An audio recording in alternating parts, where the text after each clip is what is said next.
नमस्कार दोस्तों, एनटीपीसी का नोटिफिकेशन आज या कल में आने ही वाला है, क्योंकि हम कुछ दिन पहले एक शॉर्ट नोटिफिकेशन से जान चुके हैं कि एनटीपीसी ग्रेजुएट के फॉर्म 14 सितंबर और अंडर ग्रेजुएट के फॉर्म 21 सितंबर से ओपन होंगे, जिनमें ग्रेजुएट के लिए 8,113 वैकेंसी और अंडर ग्रेजुएट के लिए 3,445 वैकेंसीज है। हो सकता है जब तक मैं ये वीडियो अपलोड करूं तब तक डिटेल नोटिफिकेशन भी आ जाए, पर ये वीडियो आपके लिए तब भी जरूरी है। इसमें हम बात करेंगे एनटीपीसी की ग्रेजुएट पोस्ट्स जो है उनके प्रोज और कॉन्स पर, पोस्ट प्रेफरेंस में किन बातों का ध्यान रखना चाहिए, किन फैक्टर्स को कंसीडर करना चाहिए, क्या जेई वालों को भी एनटीपीसी का फॉर्म फिल करना चाहिए, गर्ल्स के लिए कौन सी बेस्ट पोस्ट रहेगी, और साथ में पोस्ट प्रेफरेंस के एक मिथ को ब्रेक करूंगा जो बहुत से यूट्यूबर्स बताते हैं।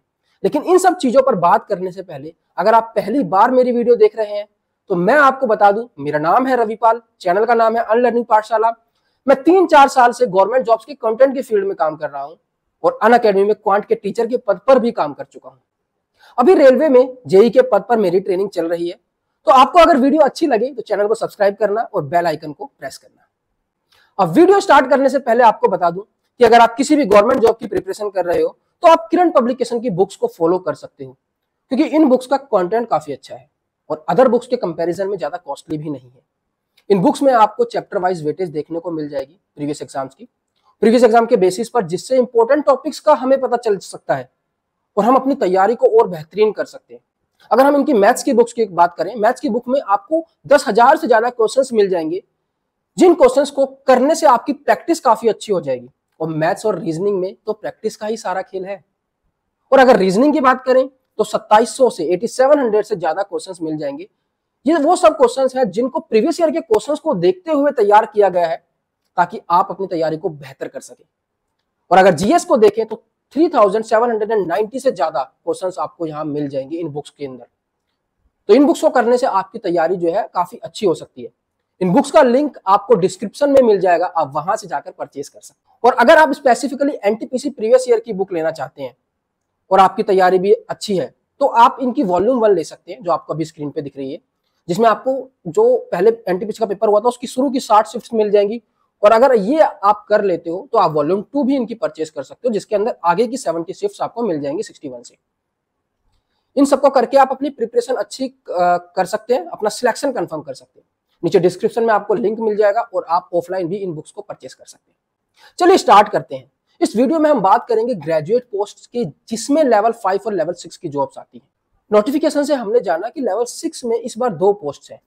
पहली chief commercial come ticket supervisor and second one is station master. और लेवल 5 के अंदर 3 पोस्ट हैं, जिसमें पहली है गुड्स ट्रेन मैनेजर, सेकंड है junior account assistant come typist and third one is senior clerk come typist. ये तीनों पोस्ट हमारी लेवल 5 के अंदर। लेवल 6 में आने वाली पोस्ट का ग्रेड पे 4200 एंड बेसिक पे 35,400 रहता है। वहीं अगर लेवल 5 की बात करें तो बेसिक पे 29,200 और ग्रेड पे 2800 है। किसी भी एम्प्लॉय की पूरी सैलरी बेसिक पे के आधार पर ही निकाली जाती है, जिसके बारे में मैं किसी दूसरी वीडियो में आपको बताऊंगा। अब हम इन सभी पोस्ट के बारे में अच्छी और बुरी बातें जान लेते हैं, ताकि पोस्ट प्रेफरेंस अच्छे से फिल कर सके। सबसे पहले बात करते हैं स्टेशन मास्टर की। तो स्टेशन मास्टर को अगर आप देखोगे कि तो ये एक टफेस्ट जॉब है एनटीपीसी की। इसके अंदर साइकेट्रिक प्रेशर बहुत ज्यादा होता है और इसी वजह से इसका एक साइको टेस्ट होता है, जिसके अंदर आपकी मेंटल और बिहेवियरल एटीट्यूड को चेक किया जाता है। ठीक है, इस पोस्ट को मैं सुटेबल नहीं मानूंगा वुमेन्स के लिए, क्योंकि बहुत ज्यादा हेक्टिक जॉब है और बहुत बड़ी जिम्मेदारी इसके अंदर आती है। ठीक है, फोर्थ है रोटेटिंग शिफ्ट्स। रोटेटिंग शिफ्ट्स मतलब आपकी शिफ्ट जो है रोटेट होती रहेगी, कभी मॉर्निंग, कभी इवनिंग, कभी नाइट। कोई आपको वीकेंड हॉलीडे नहीं मिलेगा, गैजेटेड हॉलीडे नहीं मिलेगी। इवन होली दिवाली पर भी आपको ड्यूटी करनी होगी, क्योंकि ज्यादातर रेलवे की मोस्टली जॉब्स जो है इनमें यही रहता है कि होली दिवाली पर हम ट्रेन चलाना बंद नहीं कर सकते। इवन फेस्टिवल्स टाइम पर तो और ज्यादा लोड होता है, क्योंकि स्पेशल ट्रेन चलाई जाती है। 5वें नंबर पे आता है कि इसके अंदर प्रमोशन बहुत कम है। रेलवे में प्रमोशन बाकी सब पोस्ट में भी ज्यादातर कम ही है। इसके अंदर आप स्टेशन मास्टर से एसएस बन सकते हो, मतलब स्टेशन सुपरिटेंडेंट बन सकते हो, जिसके अंदर प्रोफाइल तो लगभग सेम रहती है, पेपर वर्क थोड़ा बढ़ जाता है। ठीक है, इसके अलावा आते हैं हेल्थ इश्यूज। हेल्थ इश्यूज आपको बहुत ज्यादा हो सकते हैं इस पोस्ट के अंदर, क्योंकि हेक्टिक जॉब है और बहुत काम करना होता है। इसके अंदर बीपी की प्रॉब्लम आ जाती है, डायबिटीज की प्रॉब्लम लोग को आ जाती है, क्योंकि वर्क की जो शिफ्ट्स हैं वो अलग अलग होती है। ठीक है, अब दूसरी पोस्ट जो आती है वो है हमारी CCTS, chief commercial ticket supervisor. ये अच्छी पोस्ट है, इसी बार आई है, इसके बारे में हम अभी बात करते हैं। उससे पहले बात करेंगे जूनियर अकाउंट असिस्टेंट की। ठीक है, ये काफी अच्छी पोस्ट है, बहुत कम इसके अंदर प्रेशर रहता है और मैं अगर कहूँ कि पैसों को ना देखा जाए तो ये सबसे बेस्ट जॉब है। 10 to 5 जॉब होती है, 9 to 5 या 10 to 5 फिक्स टाइमिंग रहती है, सैटरडे संडे ऑफ होता है, और ये एक एडमिनिस्ट्रेटिव जॉब है, मोस्टली आपकी हेडक्वार्टर में या डीआरएम ऑफिस में होगी, और इसके अंदर प्रमोशन भी बहुत ज्यादा फास्ट होते हैं।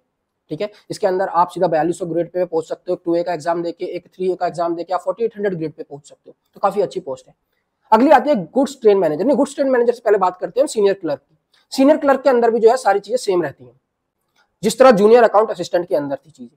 इसके अंदर भी आपका लेस वर्क प्रेशर होता है, इसके अंदर भी आपकी फिक्स टाइमिंग की जॉब रहती है, इसके अंदर भी आपकी सैटरडे संडे ऑफ रहता है, चिल टाइप की जॉब है। तो ये वाली जॉब लड़कियों को ज्यादा प्रेफर की जाती है।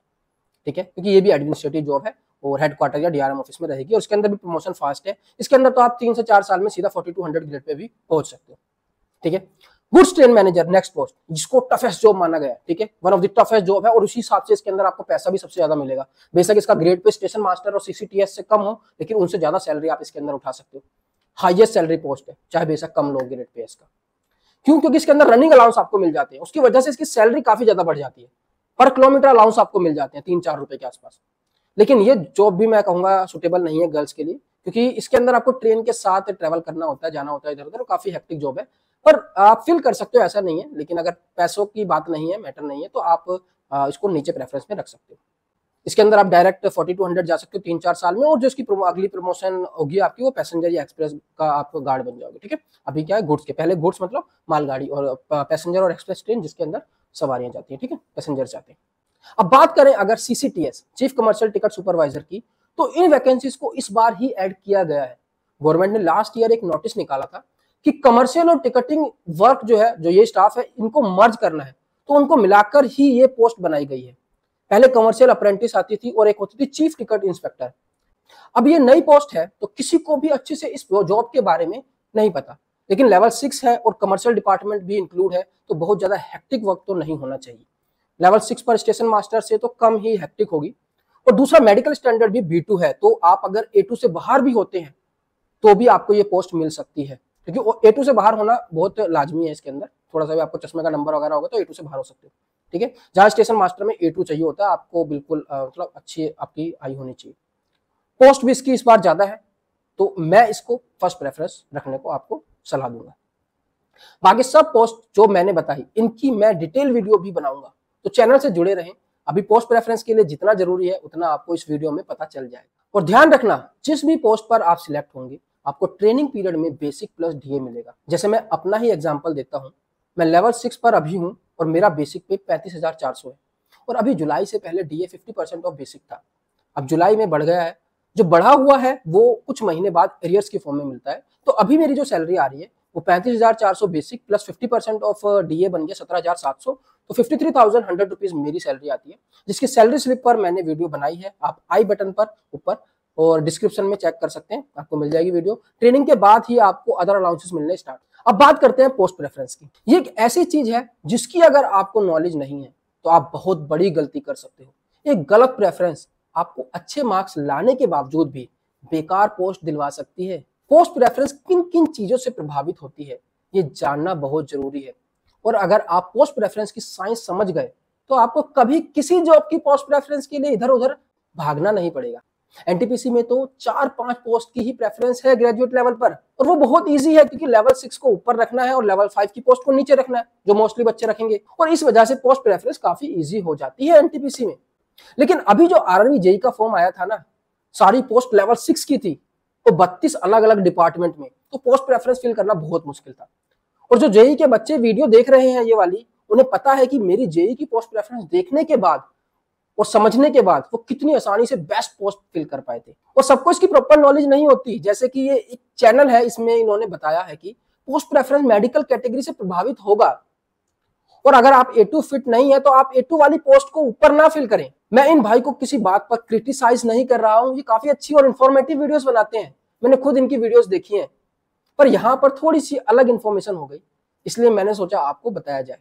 पोस्ट प्रेफरेंस मेडिकल कैटेगरी से प्रभावित नहीं होती। आपको कौन सी पोस्ट प्रेफरेंस रखनी है, इसमें आपको मेडिकल कैटेगरी को देखना ही नहीं है। आपको ये सोच के चलना है कि आपको कोई प्रॉब्लम है ही नहीं, मेडिकल को हटाओ, सीधा अपना बेस्ट पोस्ट के हिसाब से जो आपको लग रहा है उसको भरो। अभी आपको समझाता हूँ कि कैसे पोस्ट प्रेफरेंस काम करती है। मैं आपको बता दूं कि पोस्ट प्रेफरेंस सिर्फ 2 चीजों से प्रभावित होती है। पहला, सैलरी वाइज, और 99% लोग इसके अकॉर्डिंग ही फिल करते हैं। और दूसरा आ गया वर्कलोड वाइज, जिसमें सिर्फ 1% लोग ही हैं जो वर्कलोड को देखकर अपनी पोस्ट प्रेफरेंस को फिल करते हैं। फीमेल के अकॉर्डिंग भी पोस्ट प्रेफरेंस किया जा सकता है, पर सब मोस्टली पैसे की तरफ जाते हैं, तो इससे भी बहुत मामूली फर्क पड़ता है। तो इस पर अभी बात करेंगे। पहले पोस्ट प्रेफरेंस के फंडे को अच्छे से समझ लेते हैं। देखो पोस्ट प्रेफरेंस कैसे काम करती है जानना बहुत जरूरी है। अगर आप एक बार समझ जाओगे तो किसी भी जॉब की पोस्ट प्रेफरेंस इजीली फिल कर पाओगे। ठीक है, तो पोस्ट प्रेफरेंस के लिए क्या होता है ना, पोस्ट प्रेफरेंस के लिए दो चीजें मेनली देखी जाती हैं। एक तो आपके कट ऑफ मार्क्स और सेकंड देखा जाता है मेडिकल कैटेगरी। अब आपके मन में सवाल आएगा कि सर आपने तो कहा कि मेडिकल को देख के फिल नहीं करना है।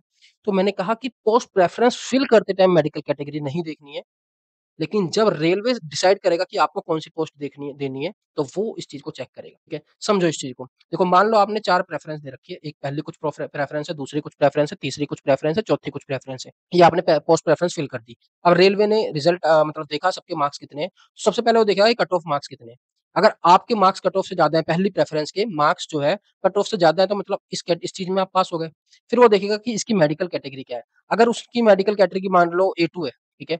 तो A2 में अगर आप पास हो रहे हो, तो इसका मतलब आपने दोनों चीज़ों को पास कर लिया, आपको एक पोस्ट मिल जाएगी। लेकिन अगर आप A2 में ही पास नहीं हुए, तो यहाँ पर कट ऑफ मार्क्स तो आपने क्लियर कर लिए, लेकिन मेडिकल कैटेगरी से आप बाहर हो गए, इसका मतलब आपको एक पोस्ट नहीं मिलेगी। दूसरा केस, अगर मान लो कट ऑफ मार्क्स ही आपके क्लियर नहीं है, तो इसको तो देखा ही नहीं जाएगा।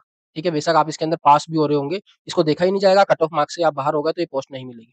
तीसरी बार में मान लो कट ऑफ मार्क्स भी पास हो गए और मेडिकल कैटेगरी भी पास हो गई, तो आपको थर्ड वाली प्रेफ़रेंस मिल जाएगी। अगर यहीं पर पास हो जाते दोनों, कट ऑफ मार्क्स भी और मेडिकल कैटेगरी भी, तो आपको फर्स्ट प्रेफ़रेंस ही मिल जाती। तो यहाँ पे हो क्या रहा है? देखो इस चीज़ से फ़र्क नहीं पड़ रहा कि आप कौन-सी पोस्ट को ऊपर रख रहे हो। मतलब जैसे आपने ये सोच लिया पहले से कि A2 कैटेगरी में तो मैं पास होऊँगा नहीं क्योंकि मेरा चश्मा लगा हुआ है, तो उस पोस्ट को मैं नीचे फ़िल कर देता हूँ। कोई फ़ायदा थोड़ी ना है। आप ऐसे समझो, मान लो आपने कुछ प्रेफ़रेंस दे रखी है, मान लो कुछ भी ले लो, फर्स्ट प्रेफ़रेंस A है हमारी, सेकंड प्रेफ़रेंस हमारी B है, थर्ड प्रेफ़रेंस हमारी C है और फोर्थ प्रेफ़रेंस हमारी D है। ठीक है, एक प्रेफ़रेंस ये है। इसके अंदर मान लो A2 कैटेगरी चाहिए, इसके अंदर कुछ B2 ले लो और इसके अंदर ले लो C1 कैटेगरी, ठीक है? एक प्रेफ़रेंस आपने ये फ़िल कर दी पोस्ट प्रेफ़रेंस, और एक पोस्ट प्रेफ़रेंस आप ये फ़िल कर रहे हो कि फर्स्ट में आपने डाल दिया B को, सेकंड में आपने डाल दिया D को, थर्ड में आपने डाल दिया C को। चलो इसको C लो, इसको C लो, इसको D लो, और पहली प्रेफ़रेंस क्योंकि इसमें A2 है और आपको लग रहा है कि A2 में तो मैं आऊँगा ही नहीं, आपने इसको चौथे नंबर पे डाल दिया।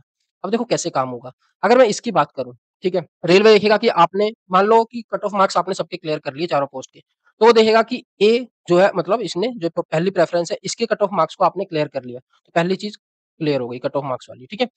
फिर देखेगा कि मेडिकल कैटेगरी A2 में आप हो, अगर नहीं हो तो इससे बाहर कर देगा, आपको सेकंड पोस्ट पे अपने आप कंसीडर कर लेगा। फिर इसकी दोनों चीज़ चेक करेगा, इस पे भी नहीं हो तो थर्ड पोस्ट पे अपने आप कंसीडर कर लेगा। अब इसके अंदर क्या हो रहा है, इसके अंदर आपको सीधे B पोस्ट पे कंसीडर कर रहा है वो। मान लो यहाँ पर आपने B जो सेकंड प्रेफ़रेंस थी, इसके अंदर आपने उसकी कट ऑफ मार्क्स भी क्लियर कर लिए और मेडिकल भी, तो आपको ये पोस्ट मिल जाएगी। यहाँ पर आपको पहले नंबर पर ही ये पोस्ट तो पहले नंबर पर ही मिल गई। अब एक केस लो कि आपको तो लग रहा था कि आप A2 कैटेगरी में पास नहीं होगे क्योंकि चश्मा लगा हुआ है, लेकिन रेलवे ने मेडिकल करा और उनके मेडिकल में आप A2 कैटेगरी में पास हो गए। तो इस वाली पोस्ट प्रेफ़रेंस के अंदर आपको ये पोस्ट मिल जाएगी। लेकिन इस वाली पोस्ट प्रेफ़रेंस के अंदर आपको ये मिल सकती थी, लेकिन आपने इसको नीचे इसलिए भर दिया खुद असम्पशन लगाकर कि मैं तो A2 में फ़ेल हो जाऊँगा, और इस वजह से आपको ये पोस्ट मिली। तो भई ये गलती क्यों कर रहे हो? रेलवे को डिसाइड करने दो ना कि आप कौन से मेडिकल में पास होगे, कौन से में नहीं। अपने आप क्यों आप सोच रहे हो ये चीज़ें? तो ये चीज़ें उनके ऊपर डाल दो, क्योंकि ऊपर भरने से कोई नुकसान नहीं है। आपको उसपे कंसीडर करेंगे वो, अगर आप फ़ेल होते हो तो अपने आप ही नीचे आ जाओगे आप, नीचे वाली पोस्ट पे। जिसको आप पहले ही ऊपर यहाँ पे भर रहे हो और उसको नीचे ले जा रहे हो सबसे अच्छी पोस्ट को, सिर्फ़ मेडिकल की वजह से। तो इस चीज़ को समझो, बहुत बेसिक सी चीज़ है। आपको ये सोच के फॉर्म फिल करना ही नहीं है कि मेरे को मेडिकल में कोई प्रॉब्लम है, मेरे को कलर ब्लाइंडनेस है, मेरी आइज़ का नंबर ज़्यादा है, मेरे को इसके अलावा कोई मेडिकल प्रॉब्लम है, इसी सोच के फॉर्म फिल करना ही नहीं है। होगी तो वो रेलवे देखेगा ना, वो उनका काम है, और उनको लगेगा कि आप नहीं हो इस वाली कैटेगरी में, तो अपने आप नीचे वाली पोस्ट पे ले आएगा आपको। नीचे यहाँ से कंसीडर कर लेगा वो, यहाँ से, इसको हटा करके। लेकिन अगर मान लो उनके टेस्ट में निकल गए आप, तो फिर ये पोस्ट मिल सकती थी ना, बहुत बड़ा लॉस हो जाएगा। तो यही चीज़ आपको समझानी थी, तो आई होप आप इस चीज़ को समझ पाए होगे। तो जैसे यहाँ पर अगर हम लेवल 5 की बात करें, तो लेवल 5 के अंदर यहाँ पे जूनियर अकाउंटेंट की पोस्ट है, उसके बाद सीनियर क्लर्क की पोस्ट है, और फिर ट्रेन मैनेजर की पोस्ट है। इसके अंदर आपको चाहिए A2, C2। कई बच्चे सोचेंगे कि भाई चश्मा लगा हुआ है हमारे को, तो हम तीनों के तीनों लेवल 5 की हैं, ठीक है? तो कई बच्चे सोचेंगे चश्मा लगा हुआ है तो मैं A2 से बाहर हो जाऊँगा, तो मैं इसको नीचे भर देता हूँ। ये गलती है भाई, उसको नहीं करना, आपको इसी को ऊपर फ़िल करना है, जूनियर अकाउंटेंट को ही। अगर इसमें आप A2 में नहीं भी आ रहे, तो अपने आप वो यहाँ पर कंसीडर कर लेगा ना आपको। तो आप क्यों खुद से ही चीज़ें सोच रहे हो? तो आपको जूनियर अकाउंटेंट को ऊपर भरना है, क्योंकि अच्छी पोस्ट होती है, फिर सीनियर क्लर्क, फिर ट्रेन मैनेजर। क्लियर हुआ? तो जो पोस्ट प्रेफरेंस मैं आपको बताऊंगा अभी उसको अच्छे से भर देना आप, वही चीज वो आपको आपके मार्क्स के हिसाब से बेस्ट पोस्ट दिलाएगा। इसके अलावा अगर अगर आपको कोई डाउट आता है तो आप मैथ्स बाय रवि सर इस आईडी पे मेरे से कांटेक्ट कर सकते हैं इंस्टाग्राम पे। मैं बहुत बच्चों के डाउट सॉल्व करता हूँ, सबको रिप्लाई करता हूँ। आई होप आप अब अच्छे से समझ पाए होंगे कि पोस्ट प्रेफरेंस कैसे काम करता है और किन चीजों से प्रभावित होता है। मैं आपको ग्रेजुएट लेवल की पोस्ट प्रेफरेंस आपको दिखाऊंगा लास्ट में। आप चाहे तो डायरेक्ट वही पोस्ट प्रेफरेंस रख सकते हैं, बेस्ट है, और चाहे तो बताई गई बातों के आधार पर अपने अकॉर्डिंग चेंज भी कर सकते हैं। पर जो मैं बताऊंगा वो काफी सोच समझ कर ही बताऊंगा। पर उसको दिखाने से पहले मैं बात कर लेता हूं कि फीमेल के लिए किस तरह से चीजों को देखना चाहिए। अब देखो क्या होता है ना कि अगर हम एसएससी की बात करें तो मोस्टली जो वहां पर वो जॉब है 99% वो एडमिनिस्ट्रेटिव डिपार्टमेंट में ही होती है, वर्क प्रोफाइल होती है मोस्टली, जिसमें लड़कियों को कोई प्रॉब्लम नहीं होती, ऑफिस वर्क होता है, फिक्स टाइमिंग होती है और अपना ऑफिस मिला होता है, आराम से एसी रूम में बैठ के काम करो। लेकिन पर रेलवे में एडमिनिस्ट्रेटिव के साथ साथ ऑपरेटिंग डिपार्टमेंट भी है। ऑपरेटिंग डिपार्टमेंट में आपको ट्रेन चलानी है, फील्ड पे काम करना है, उसमें आप एसी रूम्स में बैठने को नहीं मिलेगा आपको, आपको फील्ड में ज्यादा से ज्यादा रहना पड़ेगा। और गर्मियों में तो चिलचिलाती धूप में भी फील्ड में काम करना पड़ेगा, तो लड़कियों के लिए थोड़ा मुश्किल तो हो जाता है। वैसे तो मोस्टली 95% से ज्यादा गर्ल्स ज्यादा सैलरी वाली जॉब को ही प्रेफरेंस देंगी, तो वो उस पोस्ट प्रेफरेंस को ही फिल कर सकती हैं जो मैं सैलरी के अकॉर्डिंग बताऊंगा। थोड़ी सी हेक्टिक जॉब उसमें आ जाएंगी, लेकिन अभी थोड़ी देर में मैं आपको दिखाऊंगा। और जिनको सैलरी से ज्यादा फर्क नहीं पड़ता और थोड़ी सुकून की नौकरी चाहिए ऑफिस वाली, और संडे सैटरडे चिल मारना है एकदम, ठीक है, संडे सैटरडे ऑफ है, उस दिन चिल मारना है, तो वो इस पोस्ट प्रेफरेंस को फिल कर सकते हैं जो स्क्रीन पर भी आपको दिखेगी। और लड़के भी फिल कर सकते हैं अगर पैसा मैटर नहीं करता, पर हम सभी जानते हैं कि एट द एंड पैसा ही जरूरी है, तो ना के बराबर ही लोग इस प्रेफरेंस को फिल करेंगे। और इन भाई ने फीमेल्स के लिए स्टेशन मास्टर को ऊपर रखा है, इसको मत रखना क्योंकि CTS भी लेवल 6 की पोस्ट है और इसका वर्कलोड काफी कम है, तो इसको ऊपर रखना है। बस ये है स्टेशन मास्टर की रेपुटेशन ज्यादा है होती है, पर सैलरी में ज्यादा फर्क नहीं होता, और काम स्टेशन मास्टर का बहुत हेक्टिक है कि बंदे छोड़कर भी भाग जाते हैं, इसलिए रेलवे में एम्प्लॉयज की हमेशा कमी रहती है। तो अब बात आती है कि मोस्टली सब लोग किस पोस्ट प्रेफरेंस को फिल करेंगे, तो ये पोस्ट प्रेफरेंस है सैलरीड वाइज। अगर आपको सैलरी सबसे ज्यादा देखनी है तो सबसे ऊपर आएगा ट्रेन मैनेजर। बेशक इसका ग्रेड पे कम है स्टेशन मास्टर और CCTS से, लेकिन इसके अलाउंसेस की वजह से ज्यादा सैलरी बन जाती है। ट्रेन मैनेजर के बाद रखेंगे हम CCTS, उसके बाद स्टेशन मास्टर, उसके बाद अकाउंट वाली, और उसके बाद सीनियर क्लर्क, अगर आप सैलरी देख रहे हो। अब इसमें ट्रेन मैनेजर की सैलरी तो बहुत ज्यादा है क्योंकि इनको पर किलोमीटर का अलाउंस और भी मिलता है और भी अलाउंस मिलते हैं, पर मैं कहूंगा कि इसको नीचे रखें, बाकी आपकी मर्जी। मैं प्रेफर करूंगा कि आप पहले CCTS, फिर स्टेशन मास्टर, फिर अकाउंट वाली, फिर senior clerk and then train manager, इन पोस्ट को रखें, आपकी बेस्ट पोस्ट प्रेफरेंस रहेगी। ये पोस्ट प्रेफरेंस रखनी है आपको। और अगर वर्कलोड वाइज रखोगे कि वर्क जिसमें कम है तो उस हिसाब से रखना, और सुकून की जिंदगी जीनी है तो आप ऊपर भर सकते हो अकाउंट वाली पोस्ट, उसके बाद सीनियर क्लर्क, फिर CCTS, फिर स्टेशन मास्टर और ट्रेन मैनेजर को लास्ट में। आप ये पोस्ट प्रेफरेंस भी रख सकते हो, इसको शायद ही कोई रखेगा क्योंकि सबको पैसा ज्यादा चाहिए, हाई ग्रेड पे की जॉब चाहिए, और मैं भी इस चीज को सपोर्ट करता हूँ कि बाकी सारी चीजें मैनेज हो जाती हैं टाइम और एक्सपीरियंस के साथ। और रेलवे में हमारे भरोसे बहुत से लोग ट्रेवल कर रहे हैं, तो जिम्मेदारी तो रहेगी, तो मोस्टली पैसा देखकर ही लोग जॉब प्रोफाइल फिल करते हैं, जिसमें ज्यादा पैसा है उसको ऊपर रखते हैं। तो ये बेस्ट पोस्ट प्रेफरेंस मैंने आपको बताई, ठीक है। तो ये वीडियो थी आज की। आई होप कि इस वीडियो से आपको काफी सारी चीजें जानने को मिली होंगी। आप इस वीडियो के बाद एक अच्छी पोस्ट प्रेफरेंस को फिल कर पाओगे और समझ पाए होगे कि किस तरह से पोस्ट प्रेफरेंस का फंडा जो है काम करता है, ठीक है। अगर ये वीडियो अच्छी लगी तो वीडियो को लाइक करना, चैनल को सब्सक्राइब करना और ज्यादा से ज्यादा अपने दोस्तों के साथ शेयर करना, क्योंकि इस वीडियो की जरूरत सबको है। आपका फॉर्म फिलअप स्टार्ट हो जाएगा कल परसों से, और फिर आपको ये वीडियो देखकर ही आपकी अपनी पोस्ट फिल करनी है कि कोई गलती ना हो जाए, ठीक है। जो मैं आपको समझाना चाहा मे बी मैं समझा पाया हूँ, तो शेयर करना चैनल को। बाकी मिलता हूँ आपसे अगली वीडियो में, तब तक के लिए हाँ एक चीज और, अगर आपको कोई भी प्रॉब्लम आ रही है अभी भी, देखो मैं आपके लिए साथ हमेशा हूँ। आप बस मेरे को एक मैसेज छोड़ना, maths by Ravi sir Instagram ID पे, या नीचे कमेंट सेक्शन में भी कर देना मेरे को मैसेज, मैं आपका रिप्लाई पक्का करूंगा, जरूर करूंगा। और मेरे को जरूरत लगे कि ये वीडियो से आपको चीजें अच्छे से क्लियर नहीं हुई है तो मैं दूसरी वीडियो भी अच्छे से बनाऊंगा जिसमें आपको अच्छे से क्लियर कर दूंगा सारी चीज। तो बस आपको एक काम करना है कि चैनल को सब्सक्राइब करना है। इस महीने के एंड तक हमें 10,000 सब्सक्राइबर का एक टारगेट जो है, एक जो उसका माइलस्टोन है उसको कंप्लीट करना है, ठीक है। चलिए दोस्तों, धन्यवाद, जय हिंद।